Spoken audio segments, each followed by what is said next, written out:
Hello everyone. Today I decided to make an electronics related video instead of a photography one, mainly because I'm facing certain issues in my projects which you might also face, and you might get some help from these videos. So what I'm basically trying to do is I'm trying to set up a solar system which is totally running on DC, and there are no inverters to convert it to AC for now on, but I'll certainly scale it up to an AC system for our home lighting. But now it's powering the garage lights and the outdoor lights, which are basically LED strips of 12 volts. So in the system, I shall have a 10-watt solar panel,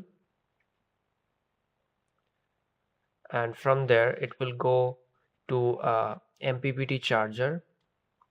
MPPT stands for maximum power point tracking, or in other words, solar panels characteristic curves looks something like this, and where x-axis is voltage and y-axis is current. And if you change the load resistance, the current changes as well as the voltage changes, but there's a point which appears over here, which gives you the maximum power output from the solar panel. So if you're operating over here, you're not going to get the maximum power output. You are going to get some power output, which is the product of this voltage and this current, but the maximum power output would be at this point, which is the product of Vm and Im, Vm being at this point and Im being this point. So what a maximum power point tracker does is it tracks this point and it tries to maintain the current and voltage output from the solar panel at this point specifically. From this MPPT charger, we are going to have a balance charger. I'm not going to write the whole thing, or rather I should write the whole thing. Balance charger. The balance charger is required because I'm using lithium ion batteries and mainly 18650 batteries. Currently, I am using lithium polymer batteries, but it's real dangerous, and I should be using 18650s. And I haven't yet bought 18650s. So anyway, so the balance charger is required because if you have three 18650s or lithium batteries in series, and which is giving you a total of 12.6 volts from positive and negative. If you put a voltmeter over here, you'll get 12.6 volts at max when each of these are charged to 4.2, 4.2 and 4.2. And when this entire battery is discharging, it might happen that this cell is not discharging at the same rate as these two cells. So it might be that when your voltage is dropping to 12 volt, this is remaining at 4.1 volt, but these two cells have dropped to 4 volts, and this cell has dropped to what are we getting, 3.9 volts. This is a really small difference for a lithium for any series array of batteries, but once this difference starts to accumulate, this is very harmful for the entire battery as well as for the entire system. So basically what happens is the battery which is discharging faster has to supply more current to the entire system rather than the entire battery giving the sharing the amount of load of the system. So you require a balance charger, and nowadays the balance chargers also include the balance discharger part.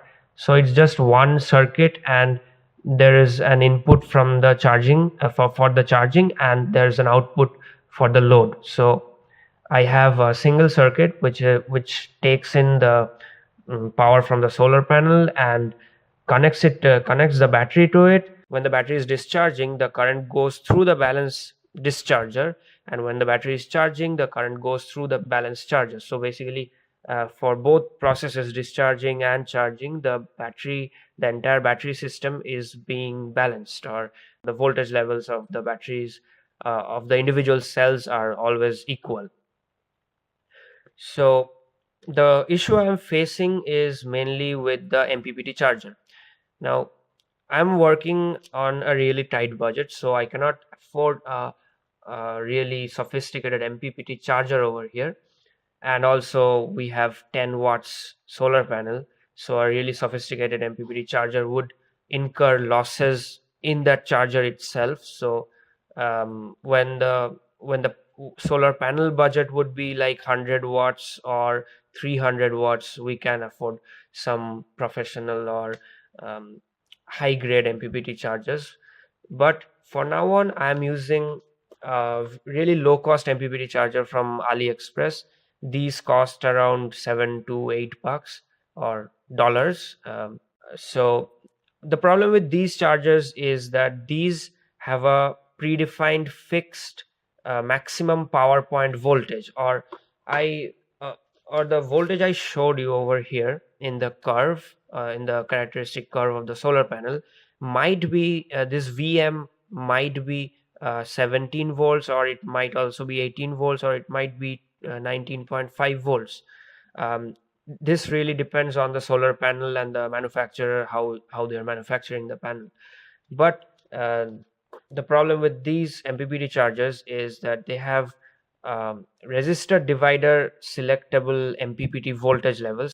So it's currently set at 17 point something volts, but I'm not really sure that my solar panel's MPPT uh, point is 17 point that voltage level. So I have to check that. And for checking that, we need to draw the characteristic curve of the solar panel.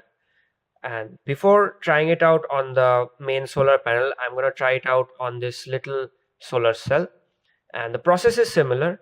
So in this video, I'm going to show you how to find out the maximum power point voltage levels and current levels of a solar panel using this small solar cell. So over here, I have hooked up this solar cell to a breadboard, and here we have a potentiometer of 10K. Its exact value is 12K. So the current will be in accordance with that. And we have an ammeter showing the current in microamps. So it's set at 200 microamps. And we have a voltmeter which is set at 20 volts, and it is showing the voltage in volts, 0.34 volts. So now it is showing the minimum current or the maximum voltage. Right now it's somewhere over here, because we cannot go any lower in current, or the resistor value is fixed at 12K maximum. We cannot go any lower. So it's somewhere over here, and we are going to trace the graph in the backwards direction. So I'm gonna take all the readings, and I'm gonna show you all the readings after I take them. For now, I'm gonna pause the video. Okay, so I have taken the voltage and current readings, and these are the readings over here. You can pause the screen and see it for yourself. And I'll again come back with the rough graph, or I'll try to plot the graph in a very rough manner, just to give you an idea of where the maximum power point might be. And I'm going to use Excel or any graphing software on my phone itself, and I'm going to draw the graph and come back to you. The graph looks something like this.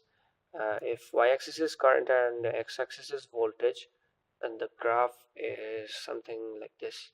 And over here you have 70 microamps mark, and over here you have 0.4 volts, and the maximum power point appears somewhere at 50 microamps and 0.24 volts. So I got this basically by multiplying all these um, values of voltage and current and finding the maximum of them. And for this indoor lighting condition, this voltage value is very low. if I take this outside in the sun, the voltage value is might be 2 volts, 2.5 or 3 volts even. In bright sunlight, this solar cell can power a very small tiny motor or even light an LED. So that's how you find out the maximum power point of a solar panel or even a solar cell. And in the next video, I'll be trying to find out the maximum power point of the solar panel installed in on my roof, which is a 10-watt solar panel. And I'm also trying to put together an entire series which shows you how to set up a solar system and gradually transform from a DC system to an AC system to power the entire house. So I really hope that I can finish that entire series and that I can power my entire house or even one floor from solar.